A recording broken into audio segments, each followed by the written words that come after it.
So we're on the main road, and I have like a PA system with a microphone. That's Rabbi Zalman Lent, Chabad Shliach, along with his wife Rivki, to Dublin, Ireland. And I said, if anybody needs a Hanukkah menorah kit, just step forward and we'd be happy to give you one. As the Lents distributed menorah kits that Hanukkah in 2005, a stranger approached. And he's all like shaken and I says, everything okay? He said, you don't understand what just happened. I only landed this morning from the States. He said, I was walking down the street and I was just thinking to myself, are there Jews in Ireland? How on earth am I going to find a menorah? You, dear listener, already know the answer to that question. What the man hadn't known is that the Lents are always ready to provide for the needs of every Jew in Dublin, be they resident or visitor. I'm Gary Wallach, and this is Lamplighters, stories from Chabad emissaries on the Jewish frontier. Life as a Chabad emissary is often joyous, but it can be unpredictable and even dangerous. Chabad has become a ubiquitous presence in every corner of the world. But behind every Chabad house are emissaries, regular people striving to transcend their circumstances, and a community that supports and relies on them. These are their stories. Back to our story in a moment, but first I'd like to tell you about a great opportunity. You can partner with Lamplighters in sharing stories of Chabad emissaries doing amazing work all over the world. Please consider dedicating an episode. You can email us at podcast@lubavitch.com to explore dedication opportunities. That's podcast@lubavitch.com. You can also let us know how we're doing and about the shluchim you think we should consider for upcoming episodes. Please rate and review Lamplighters to make it easier for other podcast listeners to find us. Lamplighters is a project of Machne Israel, the social services arm of Chabad Lubavitch.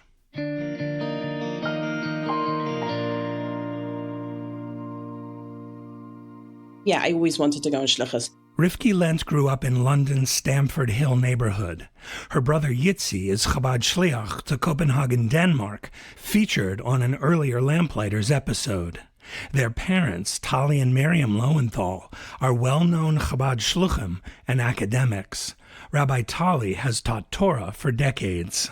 When I was about 14 or 15, I would go with him to the West End of London to this person's home, where he would give a class every week. That was probably my first exposure to shluchas thing. Although, of course, my parents also had a very open home, and we always had guests for Shabbosim and for Yom Tov meals. You know, the example that my parents set. This is what I wanted to do. Rivki attended Beis Rivka in Crown Heights, and she worked in Chabad houses in New York and London, assisting Chabad shluchim there. Zalman Lent is from Manchester, England, a former industrial city located about 200 miles to the north of London. Lent says he had a wonderful childhood. I was living in the present. I wasn't one of those kids that my dream was to be a rabbi or a shliach. No, that wasn't something I was thinking about. But Lent says it was assumed that he'd attend yeshiva, which he did in Montreal and Melbourne, Australia. He went on to Merkur Shlichus in Melbourne, Brisbane, New Caledonia, and New Zealand, where one experience cemented his resolve to become an official Chabad Shliach. We were in Wellington in New Zealand, and we'd given out these really nice silver Shabbos candlesticks to the women and to the girls. We went back the next year, and this little girl comes running down the street. She must have been 6 or 7. And she saw us walking and she comes running down and she said, you know, I'm still lighting that Shabbat candlestick that you gave me last year. And a year later, you realize this has changed this little kid's life. And I think it's a bit addictive. Lent earned smicha almost 30 years ago. He met Rivki in London shortly afterward. He's from Manchester and I'm from London. Two very different places, but despite those major differences, we still met. And they hit it off right away. We actually got engaged 1 week after meeting for the first time. Zalman and Rivki Lent were married in 1998. They moved to Crown Heights, where he studied in Kollel and she taught at a Persian school on Long Island. Zalman had been talking about relocating on shlichus to a faraway place, maybe New Zealand, Thailand, or Singapore. And I said, well, if we go to those places, it's going to be really far from our families, and I'm not very good at learning foreign languages. Rivki wanted an English-speaking destination closer to family. Then one day, when Zalman was in Kollel, someone came in and said that there's some kind of opportunity in Ireland. Okay, that's great. They speak English there. That's for us. And I just jumped up and I ran to Reb Moshe Kotlarski's Alva Shalom's his office, and I said, tell me about Ireland. The Lents learned that Dublin's Jewish community needed help. Dublin is a really beautiful place. It's not a very big city. There's maybe 2 million people in the wider Dublin area. So it's a small community of maybe a couple of thousand Jews, and they're mostly descended from people who had fled from Lithuania in about 1870. So these were the descendants, and probably kind of a slightly aging community. Many of Dublin's younger families were leaving for bigger cities. The Jewish community here had been kind of hemorrhaging people. There was a bit of panic. They'd sold one of the beautiful old shuls, the Adelaide Road Synagogue. There was an amalgamation of communities, and they said, okay, let's do something to stop the hemorrhaging. What the greater Jewish community of Dublin wanted was for a young couple to work with then Chief Rabbi Gavin Broder, focusing on the city's youth. So we came for an interview. They liked us and we liked them. I still don't know why, but immediately felt like it was the right thing for us. The Lents arrived in Dublin in the summer of 2000 as junior rabbi and rebbitzin of the Dublin Hebrew congregation. Both representing Chabad as shluchim, but also working for the community.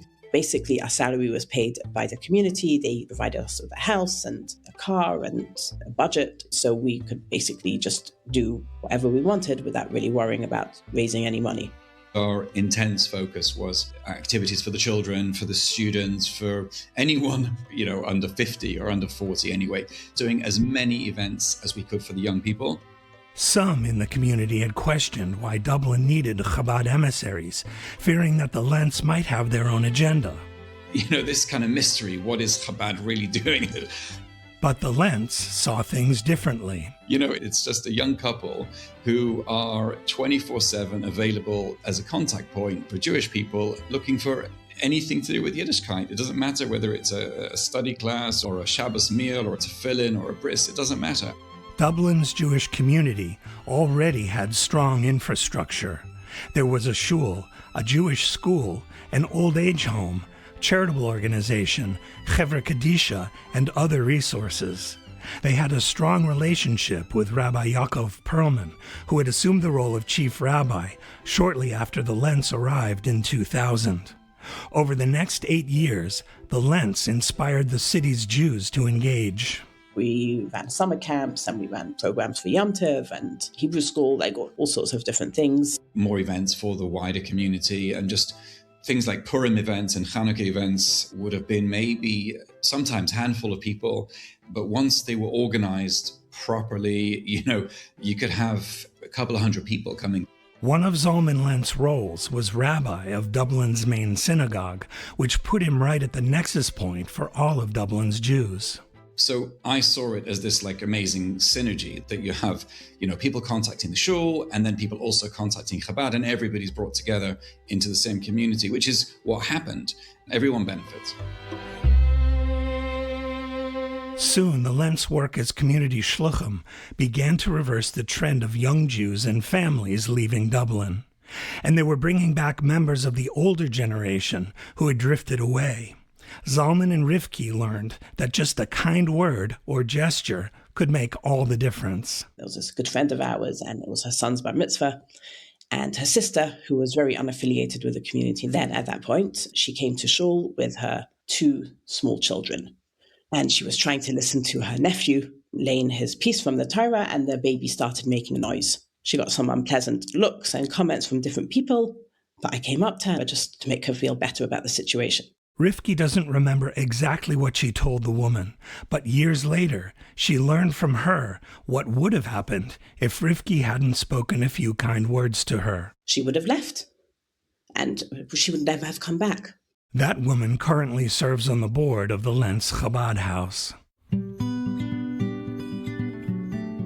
Until recently, Dublin was a very popular tourist destination, but it wasn't exactly the first on the list as a destination for frum Jews. Sometimes that didn't matter. One day in 2008, Rabbi Lent took an overseas call. From a young man from Porto, Portugal, and he said he's looking for a shidduch. He was like a traditional, like a frum boy, and he realized there was not much opportunity for him in Portugal, and he was coming to Ireland. So I said, well, if you're looking for a frum, like Shomer Shabbat Jewish girl, maybe Dublin is the wrong place for you. There's a very, very, very small community here. It's only like a couple of thousand people. So why are you planning to come here? He said, well, it was the cheapest plane ticket I could find. 60 euros to be exact. So he arrives in the middle of that week, and at the time we were running a student center, like an accommodation center for students. So I said to him, look, take the bus, go to the student center and come for Shabbos. And then that Friday afternoon, we get a call from a young woman from the States who had been doing a tour of Europe. She was on her way back to the U.S., but during the flight, an engine fire forced the plane to make an emergency landing in Dublin. Can you see where the story's going? And I said, that's fine. Go to the student house, come for Shabbos. The two of them came, they were at a Shabbos table. And a couple of months later, I was at their wedding in the States. Stories like these confirmed to the Lentz that their decision to locate in Dublin was a good one because helping just one Jew, or in this case two, could make a major impact in the wider community. So there was definitely a great sense of life and reinvigoration and rejuvenation, and we're super grateful that we were part of that. In 2008, Rabbi Yaakov Perlman retired, and the Lentz assumed the roles of chief rabbi and rebbitzin of the Dublin Hebrew congregation for about 14 years. But even though the Lentz had enjoyed a certain latitude to operate as they wished, their roles as community rabbi and rebbitzin had come with some restraints. I think the thing that we didn't really have was just kind of like independence to do like very big projects. Budget committees had sometimes limited some of the activities the Lentz had pushed for. But about 4 years ago, with the blessings of the community, the Lentz left their official posts as community rabbi and rebbitzin.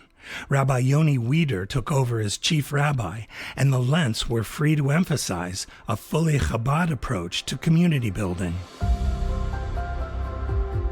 They opened Dublin's first official Chabad house, featuring 2 new resources that quickly became local institutions. The local supermarket had closed its kosher section, so the Lentz created their own kosher store, featuring meats, wine, cheeses, and dry goods from Israel and around the world. It's the only kosher shop in Ireland.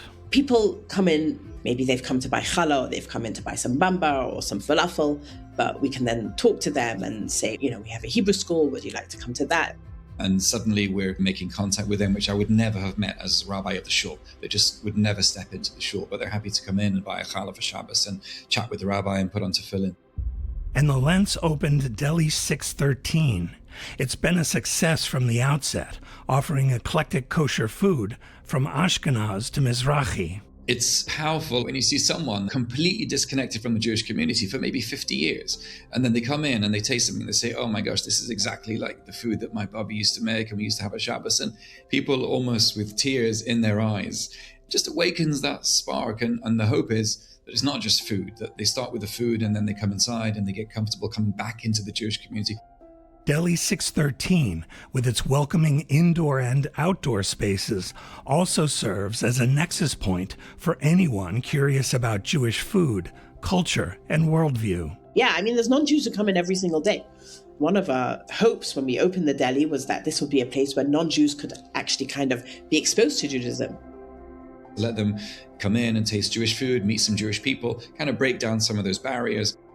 Among those enjoying the salt beef sandwiches, corned beef, for those listening outside of Ireland, have been a former Irish Prime Minister and several famous actors. The deli and store also cater, providing Dublin's Jewish school and Jewish visitors with kosher meals. And there are plans to open a bakery. The Lents use the proceeds to fund some of their programs, but they say they're not yet turning a profit. Part of the reason is the backlash against Ireland's Jewish community and Jewish communities everywhere after October 7th. It became so strong in Ireland, this kind of like a force field that you had to say negative things about Israel, that the two merged together and it was, okay, we can't go to the Jewish deli. We may be seen as doing something Israeli. Yeah, so that's had a massive effect. But despite the relatively recent anti-Israel backlash and Ireland's reputation as one of the most anti-Semitic countries in Europe, the Lents say they haven't experienced much negativity. I've experienced a lot more anti-Semitism in Crown Heights than I have ever in Ireland. Very occasionally people will shout stupid things like Free Palestine, but mostly it's just people not coming in because they can't go to that place that supports Israel or whatever. I walk around with a yarmulke and a beard and hat and jacket, and there's very, very little negativity. If people do come over, it's often supportive and positive. Being here, I think, has been very wonderful. Since the Lents arrival in 2000, they've helped reverse the flow of Jewish youth out of Dublin. They recently purchased a building that will soon become a news center for students and young professionals. Now the Jewish community is holding steady at about 3,000. And in the last 10 years or so, there's been an influx of hundreds of young Israeli families and singles, a large percentage of whom work in the tech industry. I was born in Jerusalem, raised in Jerusalem. That's Sharon Hamoff, a user experience, user interface professional working in the field of public safety. She's raising a family with her Israeli husband, also a tech specialist. And my husband, Roy. He works here in Dublin. Rory? That doesn't sound like an Israeli name. Roy. Roy? Oh, okay. I thought you said Rory. No, Rory, it's an Irish name. Sharon and Roy have been married for 10 years. They moved to Ireland 5 years ago. Did you move to Dublin with the idea that you'd go looking for a Jewish experience there? No, not at all. I actually thought that it will keep me even away from my religious experience because I didn't think that there is even a community here. You know, you don't hear much about Jewish, Irish people. Roe comes from a religious background, Sharon less so. She says that in Israel, she always felt like Judaism was pushed on her, and she didn't like that. But one day, I was eating my sandwich and started speaking with Rivki, and she was amazing. We spoke about spiritual things that made me understand that our religion can be very beautiful without forcing you to do things that you're not comfortable with, and what Rivki did made me feel most Jewish now that I ever felt. Sharon was dealing with a health issue, and like so many Israelis and non-Israelis, was still traumatized by the events of October 7th. But the opportunity to share her concerns with Rivki inspired Sharon to learn more and to do more at the Lents Chabad House. And I found out that it's not only a safe place, no one judges you for being who you are. That's what made me continue coming there. Sharon says that one mitzvah has led to others, for her and Roe and their 2 children. The Hamoff's son is studying in the Lents Cheder and attending their summer camp. And Sharon recently did a first-time mitzvah, which dispelled the myth that, in Judaism, women are second-class citizens. That was the first time I ever in my life had the blessing on the lulav and the etrog. And it was so amazing to understand that I can do that as a woman. And I think that here I got a sense of how the Jewish religion respect women. And I think that what I got from the Lents is that we're actually very, very important. And that's what made me fall in love with the Jewish religion. And I kept coming back. I had more and more things that I said, oh, okay, that's amazing. Sharon and family frequently visit Deli 613. She gives the pita, falafel, hummus, and sabich very high marks. That's impressive considering she's from Israel. But when I ask her for a favorite dish, she admits with some hesitation that it's not something from the Middle Eastern menu. So if you ask me, a salted beef sandwich without the Russian dressing, but with the pickles and everything. I'm telling you, it's very good food. It's a special food. And they do the best chips, would you believe? That's Simon Harrison, a native Dubliner with a taste for chips, also known to North Americans as French fries. My kids would say so as well. But honestly, I think it's all great. My daughter loves the salt beef. We go most Sundays and sit out and eat, and it's lovely. It's really, really nice. Simon is a program manager for an American tech company. He was born and raised in Dublin and grew up in a traditional Jewish family and attended the Jewish school there. He said he was always involved in Jewish life in Dublin, but felt the community wanted to keep its Jewishness a secret. Everything was insular. We didn't really display our Judaism publicly. Simon says he hadn't been very familiar with Chabad until some 25 years ago when he first met Rabbi Lent. One of the things I admired about Rabbi Lent is his just unshakable confidence and commitment. One of Lent's demonstrations of Chabad chutzpah came not long after Simon met the Lents. The concept of a public menorah lighting caused a huge discussion within the community. I was quite nervous about it, but I remember he was just absolutely dogged and determined that, nope, this is what we're going to do, and we're going to be proud, and we're going to be loud, and we're going to go out there. And I went, and it was fantastic.